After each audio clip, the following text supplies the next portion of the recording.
are several very interesting things about the Spanish flu. First of all, it didn't start in Spain. Secondly, it wasn't a flu.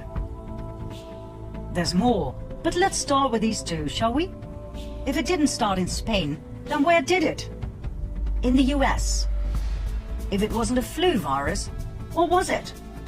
It was a bacteria that caused severe and in most cases lethal pneumonia. According to a 2008 National Institute of Health paper, bacterial pneumonia was the killer in a minimum of 92.7% of the autopsies reviewed. So why do we call it the Spanish flu?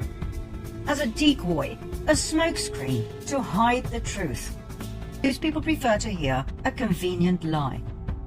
The first cases of bacterial pneumonia in 1918 trace back to a military base in Fort Riley, Kansas. During the first half of 1918, an experimental bacterial meningitis vaccine cultured in horses by the Rockefeller Institute for Medical Research in New York, now the Rockefeller University, was injected into soldiers at Fort Riley. The so-called Spanish flu was a vaccine experiment gone horribly wrong. Well, that's what we, the people, would say. The cabal would refer to it differently. They would call it an experiment with the best outcome ever. Millions of American soldiers were vaccinated with this experimental serum. 2 million of them went overseas. They fought under poor sanitary conditions, so the bacteria spread like wildfire wherever they went. The story was then spread that these soldiers would come home with all sorts of European diseases, so the American population was vaccinated as well. On top of everything else, the vaccines were distributed all over Europe.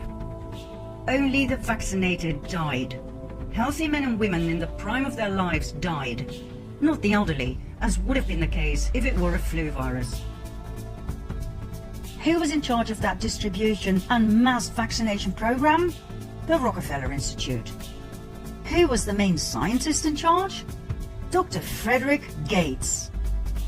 According to Gates, they injected random dosages of an experimental bacterial meningitis vaccine into soldiers. Those who survived became cloud adults, meaning they spread the bacteria to others, even the non-vaccinated. Amazing coincidence, right? Frederick Gates then, Bill Gates now. Rockefeller Initiative then, Rockefeller Initiative now. Closed down societies then, closed down societies now.